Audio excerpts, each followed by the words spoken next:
자, 에스겔서 18장 제가 세 번역으로 읽어드릴게요. 여러분들 앞에 있는 화면을 보시면서 영어로 같이 읽으시고 개인적으로 또 성경 찾으실 분들은 찾으셔서 눈으로 같이 읽으시면 되겠습니다. 에스겔서 18장입니다. 주님께서 나에게 말씀하셨다. 너희가 어찌하여 이스라엘 땅에서 아직도 아버지가 신 포도를 먹으면 아들의 이가 시다 하는 속담을 입에 담고 있느냐. 나 주 하나님의 말이다. 내가 나의 삶을 두고 맹세한다. 너희 가운데서 어느 누구도 다시는 이스라엘에서 이런 속담을 입에 담지 못할 것이다. 모든 영혼은 나의 것이다. 아버지의 영혼이나 아들의 영혼이 똑같이 나의 것이니 범죄하는 그 영혼이 죽을 것이다. 어떤 사람이 의로워서 법과 의를 실천한다고 하자 그가 산 위에서 우상에게 바친 제물을 먹지 않으며 이스라엘 족속의 우상들에게 눈을 팔지 않으며 이웃의 아내를 범하지 않으며 월경을 하고 있는 아내를 가까이 하지 않으며 사람을 학대하지 않으며 빚진 사람의 전당물을 돌려주며 아무것도 강제로 빼앗지 않으며 굶주린 사람에게 먹을 것을 주며 헐벗은 사람에게 옷을 입혀주며 돈놀이를 하지 않으며 이자를 받지 않으며 흉악한 일에서 손을 떼며 사람과 사람 사이에서 공정한 판결을 내리며 나의 모든 율례대로 살아가며 나의 모든 규례를 지켜서 진실하게 행동하면 그는 의로운 사람이니 반드시 살 것이다. 나 주 하나님의 말이다. 그런데 그가 아들을 하나 낳았다고 하자 그 아들이 이 모든 선은 하나도 행하지 않고 이들 악 가운데서 하나를 범하여 폭력을 휘두르거나 사람을 죽여 피를 흘리게 하거나 아버지와는 반대로 산 위에서 우상에게 바친 제물을 먹거나 이웃의 아내를 범하거나 가난하고 어려운 사람을 학대하거나 강제로 빼앗거나 전당물을 돌려주지 않거나 온갖 우상들에게 눈을 팔거나 역겨운 일을 하거나 돈놀이를 하거나 이자를 받거나 하면 그가 살 수 있겠느냐? 그는 절대로 살지 못할 것이니 이 모든 역겨운 일을 하였으므로 죽을 수밖에 없다. 자기의 피가 자기에게로 돌아갈 것이다. 그런데 이 의롭지 못한 그가 아들을 하나 낳았다고 하자 그 아들이 자기 아버지가 지은 모든 죄를 보고 두려워하여서 그대로 따라하지 않고 산 위에서 우상에게 바친 제물을 먹지도 않으며 이스라엘 족속의 우상들에게 눈을 팔지도 않으며 이웃의 아내를 범하지도 않으며 아무도 학대하지 않으며 전당물을 잡아 두지도 않으며 강제로 빼앗지도 않고 굶주린 사람에게 먹을 것을 주며 벗은 사람에게 옷을 입혀주며 흉악한 일에서 손을 떼고 가난한 자를 압제하지 않으며 돈놀이를 하지 않으며 이자를 받지 않으며 나의 규례를 실천하고 나의 율례대로 살아가면 이 사람은 자기 아버지의 죄악 때문에 죽지 않고 반드시 살 것이다. 그렇지만 그의 아버지는 심히 난폭하여 동족을 학대하고 친척의 것을 강제로 빼앗고 자기 민족 가운데서 좋지 않은 일을 하였으므로 그는 자신의 죄악 때문에 죽을 것이다. 그런데 너희는 왜 그 아들이 아버지의 죄에 대한 벌을 받지 않느냐고 묻는다. 그러나 그 아들은 법과 의를 실천하며 나의 율례를 다 지키고 그것들을 실천하였으므로 그는 반드시 살 것이다. 죄를 지은 영혼 바로 그 사람이 죽을 것이며 아들은 아버지의 죄에 대한 벌을 받지 않을 것이며 아버지가 아들의 죄에 대한 벌도 받지 않을 것이다. 의인의 의도 자신에게로 돌아가고 악인의 악도 자신에게로 돌아갈 것이다. 그러나 악인이라도 자기가 저지른 모든 죄악에서 떠나 돌이켜서 나의 율례를 다 지키고 법과 의를 실천하면 그는 반드시 살고 죽지 않을 것이다. 그가 지은 모든 죄악을 내가 다시는 더 기억하지 않을 것이다. 그는 자신이 지킨 의 때문에 살 것이다. 나 주 하나님의 말이다. 악인이 죽는 것을 내가 조금이라도 기뻐하겠느냐? 오히려 악인이 자신의 모든 길에서 돌이켜서 사는 것을 내가 참으로 기뻐하지 않겠느냐? 그러나 의인이 자신의 의를 버리고 돌아서서 죄를 범하고 악인이 저지르는 모든 역겨운 일을 똑같이 하면 그가 살 수 있겠느냐? 그가 지킨 모든 의는 전혀 기억되지 않을 것이다. 그는 자신의 불성실과 자신이 지은 죄 때문에 죽을 것이다. 그런데 너희는 내가 일을 처리하는 방법이 공평하지 못하다는 말을 하는구나. 이스라엘 족속아, 너희는 잘 들어라. 내가 일하는 방법이 어찌 공평하지 않느냐? 너희가 하는 행실이 오히려 공평하지 않은 것이 아니냐? 의인이 자신의 의를 버리고 돌아서서 죄를 짓다가 그것 때문에 죽는다면 그는 자신이 지은 죄 때문에 죽는 것이다. 그러나 악인이라도 자신이 저지른 죄에서 떠나 돌이켜서 법대로 살며 의를 행하면 자기의 목숨을 보존할 것이다. 그가 스스로 깨닫고 자신이 지은 모든 죄에서 떠나 돌이켰으니 그는 반드시 살 것이요 죽지 않을 것이다. 그런데도 이스라엘 족속은 내가 일하는 방법이 공평하지 않다는 말을 하는구나. 이스라엘 족속아, 내가 일하는 방법이 어찌 공평하지 않으냐? 너희가 하는 행실이 오히려 공평하지 않은 것이 아니냐? 나 주 하나님의 말이다. 그러므로 이스라엘 족속아, 나는 너희 각 사람이 한 일에 따라서 너희를 심판하겠다. 너희는 회개하고 너희의 모든 범죄에서 떠나 돌이켜라. 그렇게 하면 죄가 장애물이 되어 너희를 넘어뜨리는 일이 없을 것이다. 너희는 너희가 지은 죄를 모두 너희 자신에게서 떨쳐내버리고 마음과 영을 새롭게 하여라. 이스라엘 족속아, 너희가 왜 죽고자 하느냐? 죽을 죄를 지은 사람이라도 그가 죽는 것을 나는 절대로 기뻐하지 않는다. 그러므로 너희는 회개하고 살아라. 나 주 하나님의 말이다. 아멘. 우리 옆에 있는 사람들이랑 조금 나눠봅시다. 여러분들이 부모님에게 받은 영향들이 있을 텐데 그 중에 가장 큰 영향은 어떤 거였는지, 또는 여러분들이 부모님에게 받은 지식 혹은 부모님에게 받은 습관 어떤 건지 우리 옆에 있는 분들하고 좀 나눠볼게요. 자, 여러분들이 혹시 이런 말을 해본 적이 있는지 모르겠어요. 내가 이렇게 힘든 건 부모님 때문이야. 내가 이렇게 어려운 건 환경이 나빠서 그래. 내가 이렇게 공부를 못하는 건 부모님의 DNA가 안 좋아서 그래. 또한 우리 그리스도인들은 그런 질문들 많이 하죠. 왜 아담과 하와가 죄를 지어서 내가 힘들어야 해? 라는 생각을 합니다. 근데 오늘 이제 본문을 보면 이 에스겔 시대에 있었던 이 이스라엘 백성들도 똑같이 그런 생각들을 가지고 원망하는 것을 우리가 보게 됩니다.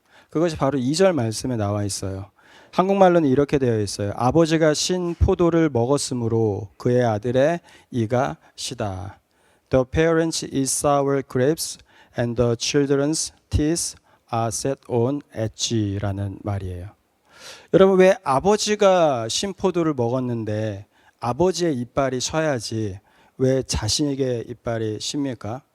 이 말은 당시에 바벨론의 포로로 끌려온 이스라엘 백성들이 지금 우리가 이렇게 힘든 건, 지금 우리가 이렇게 고생하는 건 우리 아버지가, 우리 어머니가, 우리 할머니가, 우리 할아버지가 죄를 지었기 때문이야. 하나님을 제대로 믿지 않고 하나님을 제대로 예배하지 않고 우상을 숭배했기 때문이야. 그런데 왜 그 고생은 내가 해야 하지? 라는 생각을 가지고 있었던 것 같아요. 그래서 그들이 만들어 놓은 속담, 왜 부모님 때문에 내가 고생해야 돼? 라는 그 속담들을 이 포로로 끌려온 이스라엘 사람들이 많이 했었습니다. 예레미야가 쓴 예레미야 애가라는 성경에 보면 비슷한 말이 나오는데, 예레미야 애가 5장 7절에도 이러한 말씀이 있어요. 우리의 조상들은 범죄하고 없어졌으며, 즉 범죄는 다 해놓고 죽었는데 우리는 그들의 죄악을 담당하고 있다. 즉 우리 조상들의 죄 때문에 우리가 지금 이렇게 포로로 끌려와 있다라는 겁니다. 당시 포로로 끌려온 이스라엘 백성들은 자신들은 아무런 잘못도 하지 않고 아무런 문제가 없는데 그저 우리는 그냥 이스라엘에서 태어난 것뿐인데, 그러한 우리가 왜 포로로 끌려와야 되는지, 그러한 우리가 왜 이렇게 고생을 해야 되는지 부모를 원망하며 억울하다라고 생각하는 것입니다. 그래서 오늘 말씀은 그러한 이스라엘의 생각에 대해서 하나님이 주시는 대답이에요. 그래 니들 아버지가 신 포도를 먹었는데 너희들의 이가 시다라는 속담이 너희들 안에 돌지. 그래 왜 부모님이 죄를 지었는데 왜 내가 이렇게 고생해야 돼라는 원망이 너희들한테 이렇게 많지.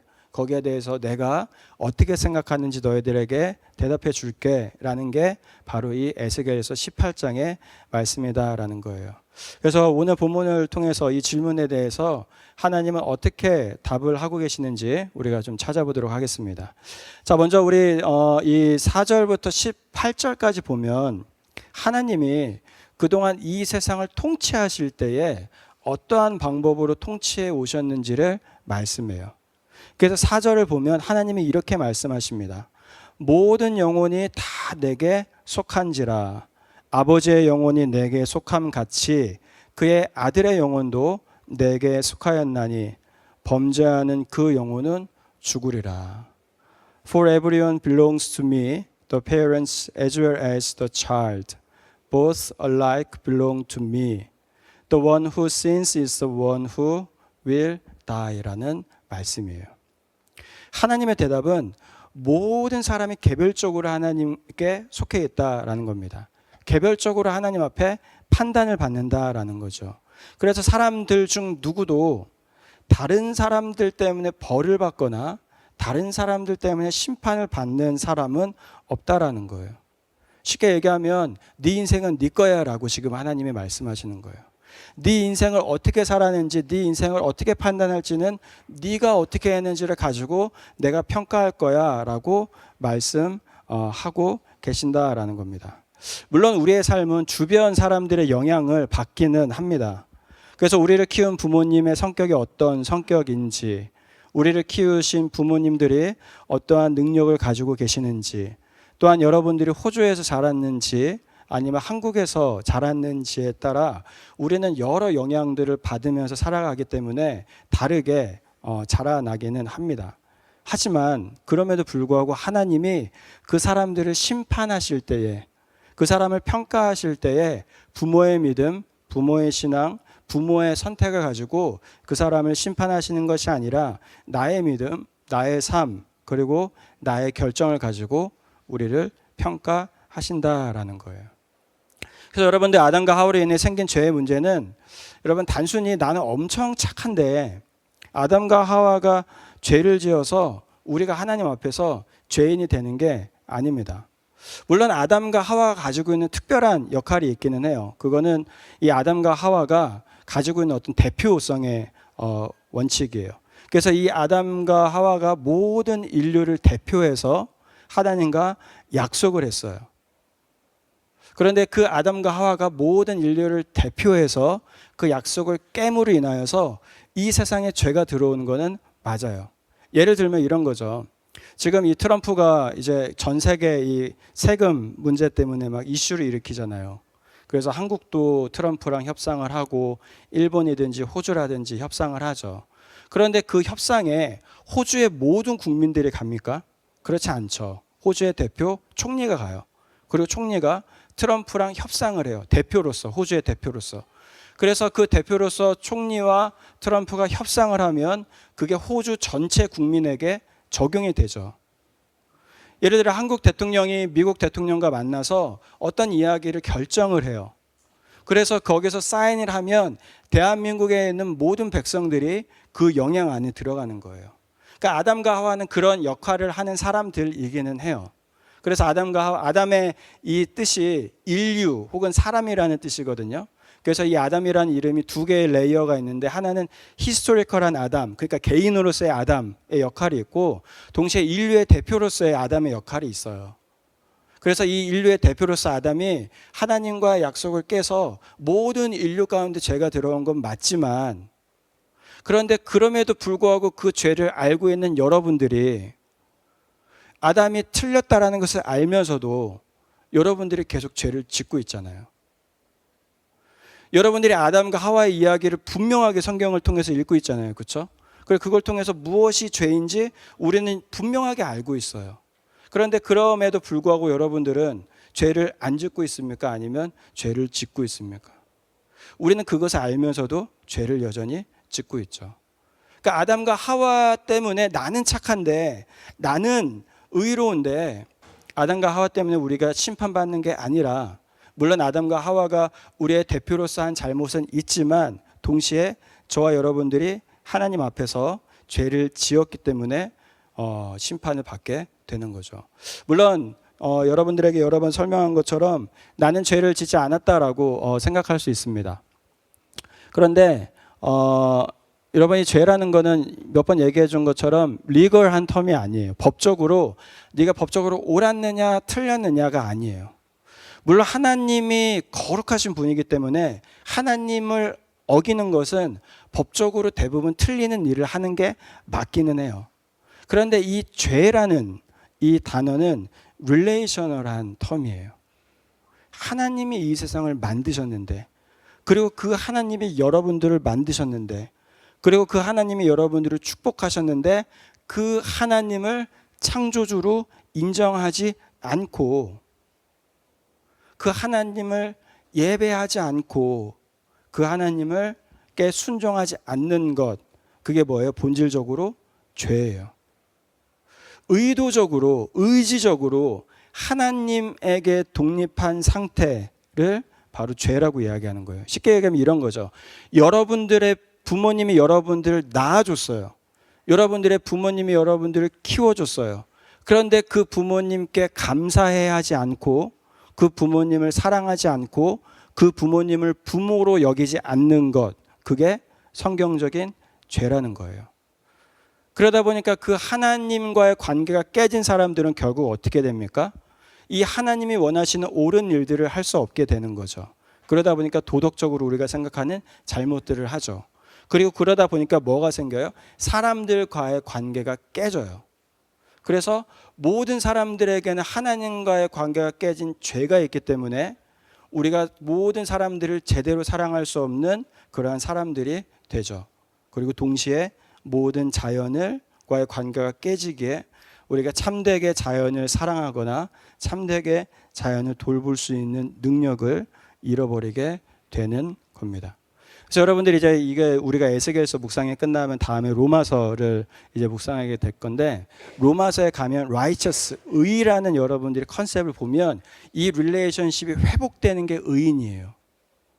뭔가 엄청나게 착한 일 하는 거, 뭐 엄청나게 도덕적으로 좋은 일 하는 게 의인이 아니라, 여러분들이 이제 나중에 우리가 로마서 볼 때 보면 하나님과의 관계가 회복된 사람, 하나님을 아버지로 여기는 사람, 하나님을 창조주로 인정하는 사람이 의인이다라고 나중에 로마서에서 바울이 이야기해요. 그래서 여러분들 이 죄라는 걸 정리하면 여기 그 뉴시리 캐리키즘이라고 그 팀 켈러 목사님 교회에서 그 하이델베르크 요리문답하고 그 웨스민스 요리문답을 정리한 건데, 여기에 보면 이렇게 되어 있어요. 죄라는 것은 하나님이 창조하신 세상에 살면서 하나님을 거부하거나 무시하는 것입니다. 하나님과 상관없이 살면서 그분을 거스르고 하나님의 율법에서 요구하시는 대로 살지도 행하지도 않는 겁니다. 그 결과 우리는 죽음에 이르고 모든 피조물은 파괴되었습니다 라는 거예요. 그러니까 여러분들이 착한데, 여러분들은 선한데 아담과 하와 때문에 하나님이 여러분들을 심판하시겠다는 게 아니라 여러분들의 죄를 하나님이 보시겠다라는 거예요. 그런데 그 죄를 보다 보면 결국 여러분들과 제가 어디에 빠져 있어요? 죄에 빠져 있어요. 물론 또 어떤 사람들은 그런 얘기도 할 수 있어요. 저는 직접적으로 죄를 짓지 않는데요. 저는 나쁜 일을 하지 않아요.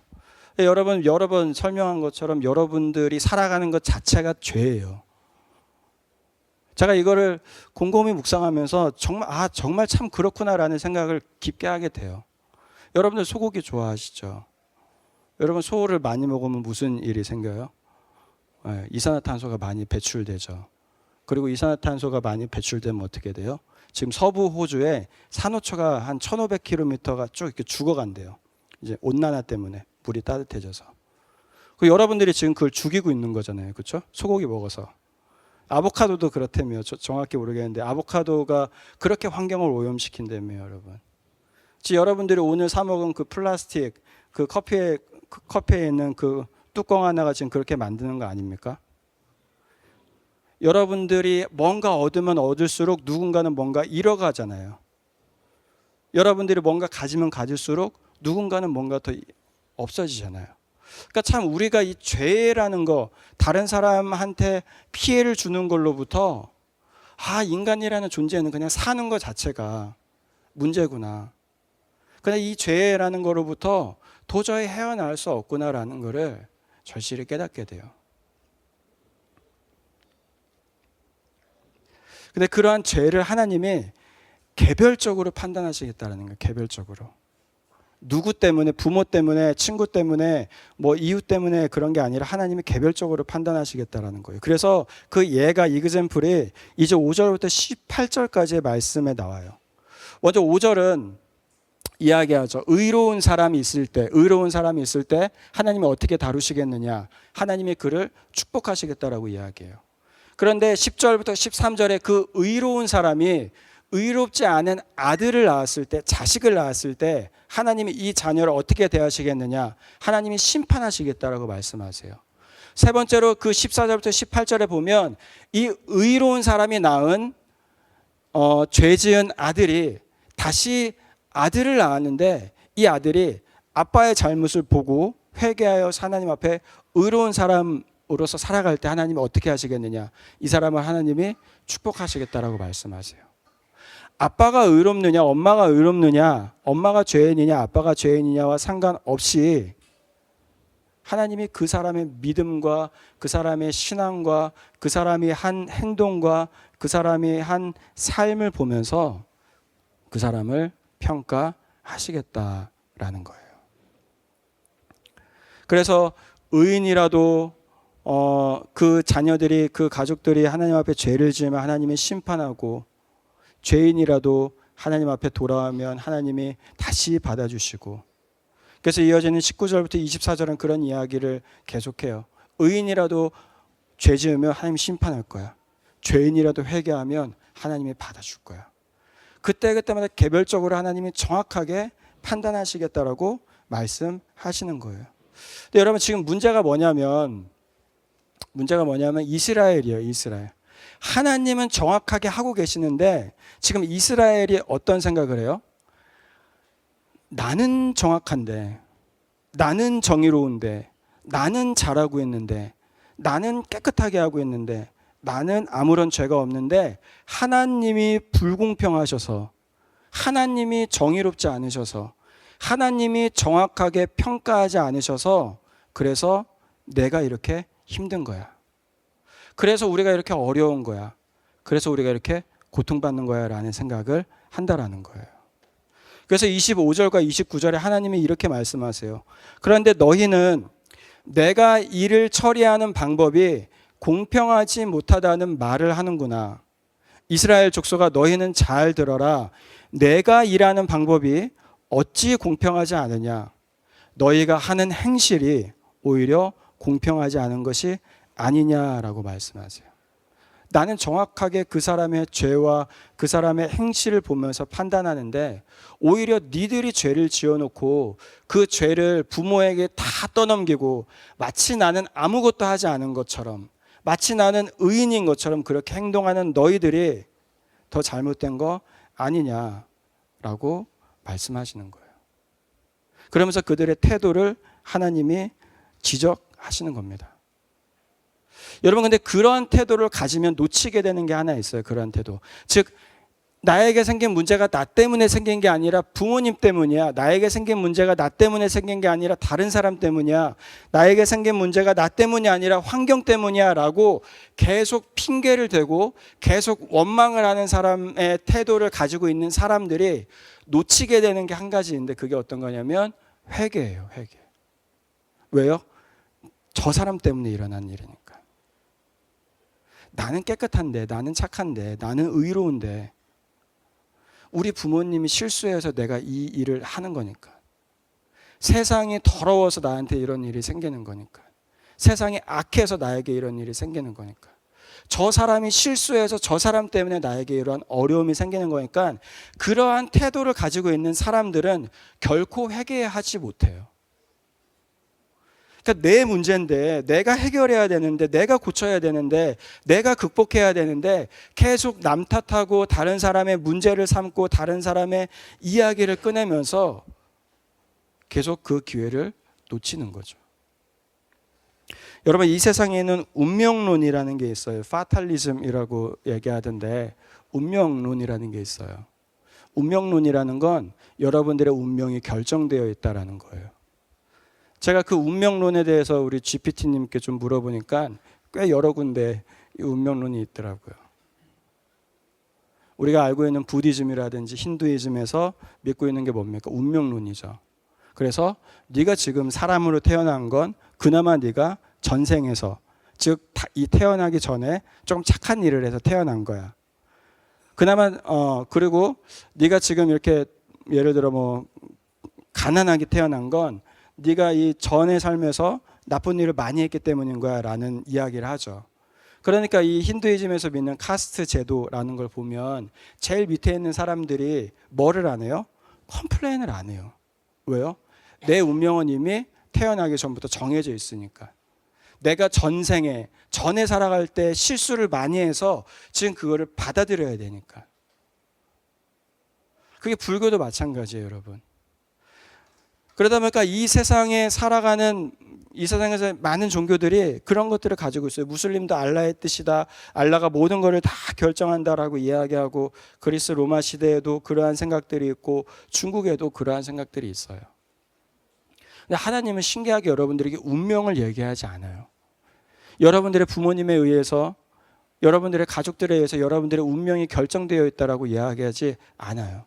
물론 우리는 장로교회를 다니는 사람으로서 프리데스티네이션이라는 교리를 믿어요. 프리데스티네이션이라는 교리는 하나님이 모든 걸 예정하셨다라는 교리예요. 그런데 이 교리는 운명을 이야기하는 게 아니에요, 여러분. 이 교리는 과거에서 미래를 봤더니 미래에 내가 어디로 가야 될지, 내가 구원을 받을지 못 받을지, 내가 천국을 갈지 못 갈지가 결정되어 있다라는 교리가 아니라, 내가 구원을 받고 과거를 봤더니 나는 착한 일을 한 적이 없는데, 나는 구원받을 만한 자격이 없는데, 나는 하나님의 은혜를 누릴 만한 자격이 없는데 전적인 하나님의 은혜로 내가 구원을 받았구나. 그러고 보니 모든 게 하나님의 은혜였구나. 모든 것이 하나님의 계획이었구나. 모든 것이 하나님의 플랜이었구나라는 신앙을 고백하는 게 예정론이에요. 프리데스티네이션이에요. 그러니까 우리는 운명론을 믿는 게 아니라 하나님의 은혜를 믿는 거예요. 하나님의 은혜. 우리를 인도하시고 붙잡아 주시고 함께 하시는 그 하나님의 은혜. 그런데 그 하나님은 여러분들의 운명을 여러분들에게 결정하셔서 여러분들에게 집어넣은 것이 아니라 여러분들에게 선택할 수 있는 기회를 주셨고, 여러분들에게 새롭게 만들어갈 수 있는 능력을 주셨고, 새롭게 시작할 수 있는 은혜를 주셨어요. 그리고서는 하나님이 뭐 하시겠다라는 거예요? 그것을 직접 평가하시겠다라는 거예요.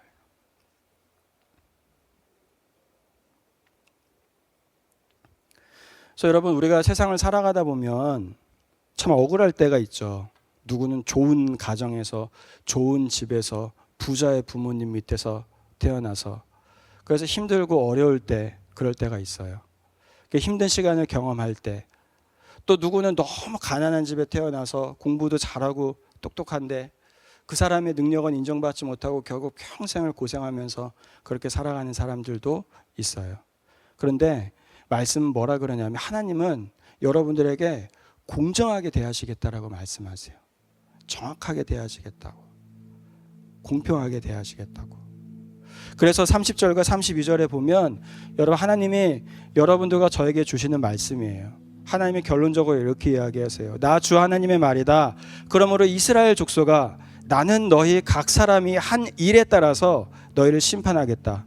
너희는 회개하고 너희의 모든 범죄에서 떠나 돌이켜라. 그렇게 하면 죄가 장애물이 되어 너희를 넘어뜨리는 일이 없을 것이다. 너희는 너희가 지은 죄를 모두 너희 자신에게서 떨쳐내버리고 마음과 영을 새롭게 하여라. 이스라엘 족속아, 너희가 왜 죽고자 하느냐? 죽을 죄를 지은 사람이라도 그가 죽는 것을 나는 절대로 기뻐하지 않는다. 그러므로 너희는 회개하고 살아라. 나 주 하나님의 말이다. 하나님이 뭐라고 하시는 거예요? 부모님 때문에 네가 살아날 거라는 기대하지 말고, 부모님 때문에 네가 저주받을 거라는 원망하지 말고, 내가 너를 정확하게 평가해 줄게. 너의 노력, 너의 수고, 너의 삶 정확하게 평가해 줄게. 그러니까 하나님 앞에 회개하고 새로운 삶을 살아 라고 말씀하시는 거예요. 여러분, 우리는 사실 내가 살아가는 것 같지만 우리의 삶을 잘 돌아보면 항상 누군가의 도움이 있습니다. 여러분들이 여기에 있을 때에 여러분들은 찬양팀의 도움을 받죠. 그리고 목사의 도움을 받아서 하나님께 예배를 드립니다. 여러분들이 집에 있을 때 여러분들은 부모님의 도움을 받아요. 또는 가족들의 도움을 받습니다. 여러분들이 직장에 가면 여러분 동료들의 도움을 받고, 여러분들이 학교에 가면 선생님들의 도움을 받아요. 여러분들 중 누구도 여기에 있는 이 건물을 다 만들 수 없겠죠. 누군가는 이 전기 기술자가 있기 때문에, 누군가는 빌딩을 만들 수 있는 사람이 있기 때문에, 누군가는 자동차를 만들 수 있는 사람이 있기 때문에 우리는 이렇게 살아갈 수 있어요. 그러니까 인간 사회라는 건 결국 서로 돕고 돕는 사회예요. 우리는 알게 모르게 누군가의 도움을 계속 받으면서 살아갑니다. 그런데 하나님이 이 말씀이 좋은 말씀인 것 같은데 이 말씀 안에 무서운 이야기를 하나 하세요. 그게 어떤 거냐면 내가 나중에 너 심판할 때 너 도울 수 있는 사람 아무도 없다라는 거예요. 여러분들 지금 돈이 조금 떨어지면 부모님이 여러분들을 좀 도와줄 수 있죠. 여러분들이 좀 몸이 아프면 의사가 여러분들을 도와줄 수 있죠. 여러분들이 어디를 가야 되는데 갈 수 있는 능력이 없으면 이 퍼블릭 트랜스포터가 여러분들을 도와서 여러분들 갈 수 있어요. 그러니까 이 세상은 우리가 조금 못해도 살아갈 수 있어요. 그런데 하나님이 지금 뭐라고 얘기하시는 거냐면 나중에 내가 너랑 1대1로 만날 거야 라고 말씀하시는 거예요. 거기에는 아무도 우리를 도와줄 수 있는 사람도 없고, 아무도 우리를 위해서 이야기해 줄 수 있는 사람도 없고, 하나님이 우리를 심판하신다라고 하실 때 아무도 우리를 위해서 힘써 줄 수 있는 사람도 없게 될 것이다 라는 거예요. 하나님과 1대1로. 그렇기 때문에 하나님이 말씀하시는 거예요. 회개해라. 왜요? 회개하면 그때 예수님이 오셔서 우리를 도와주시거든요. 회개하지 않으면 아무도 우리를 도와줄 수 없는데, 그렇게 하나님의 심판 가운데 가는 건데, 회개하면 그때 예수님이 오셔서 도와주세요. 하나님이 우리에게 야 이때 너 잘못한 거 아니야? 그때 예수님이 하나님 내가 이때 잘못한 이 죄 때문에 내가 십자가에서 죽은 겁니다. 내가 그 벌 다 받았습니다. 하나님이 또다시 물어보시겠죠. 너 이때 죄 지은 거 아니야?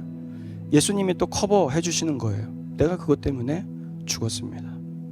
그래서 그 사람은 결국 어떻게 되는 거예요? 하나님의 사랑을 하나님 나라에서 경험하게 되는 거예요. 여러분, 이게 좋은 얘기 같지만 무서운 이야기예요. 여러분, 세상에 혼자 남는다라고 생각해 보세요. 세상에 혼자 남는다고. 아무도 여러분들을 도와줄 수 없고, 아무도 여러분들을 위로해 줄 수 없고, 아무도 여러분들을 지켜줄 수 없는 그곳에서 우리는 하나님과 1대1로 서야 합니다. 그렇게 하나님이 마지막에 말씀하시는 거죠. 회개해라. 그러면 살 거야. 회개해. 그러면 살 거야. 우리 이 시간 이 말씀을 좀 기억하면서 우리 함께 기도합시다. 저와 여러분들의 인생은 나의 인생입니다. 하나님은 여러분들 자신으로 살아가길 원하시고, 그것을 위해서 여러분들을 축복해 주시고, 그것을 위해서 여러분들을 도와주시고, 그것을 위해서 여러분들을 지켜주세요. 그런데 그것을 가지고 하나님이 뭐 하실 거냐면 마지막에 평가하시겠다라는 거예요. 평가하시겠다라는 거. 지금 여러분들이 죽지 않고 살아가고 있는 이유는 하나님이 여러분들에게 기회를 주는 겁니다. 여러분들이 죽지 않고 오늘을 경험할 수 있는 그 이유는 여러분들에게 기회를 주는 거예요. 여러분들은 어떤 선택을 하시겠습니까? 계속적으로 부모님을 원망하며, 아담과 하와를 원망하며, 다른 사람들을 원망하며, 나는 죄인이 아니야, 이 세상이 이렇게 된 건 다른 사람들 때문이야 라고 그렇게 살아가며 하나님이 주시는 이 회개의 기회를 놓치시겠습니까? 아니면 내가 죄인이라는 것을 인정하고 그 하나님 앞에 죄를 고백하며, 하나님, 내가 주님을 알아가고 싶습니다. 주님, 나를 용서하여 주시고 이 나의 죄를 보여주시고 주님이 나를 위해서 십자가에서 죽으심을 내가 믿고 따라갈 수 있도록 도와주시옵소서를 주님 앞에 고백하시겠습니까? 이 시간 그 주님을 인정하고자 하는 마음이 여러분들 안에 있다라면 여러분들의 죄의 문제, 여러분들의 어려움의 문제 하나님 해결하여 주시고 마지막 하나님의 앞에 섰을 때에 아무도 나를 도와줄 수 없지만 오직 예수 그리스도께서는 나를 도와주실 수 있도록 내가 그 주님을 믿습니다. 그 주님을 인정합니다. 주님, 그 주님을 인정하지 않았던 나의 삶이 틀렸음을 주님 고백합니다. 주님 나와 함께하여 주시옵소서. 우리 그렇게 기도하면서 주님 앞에 나아가겠습니다. 하나님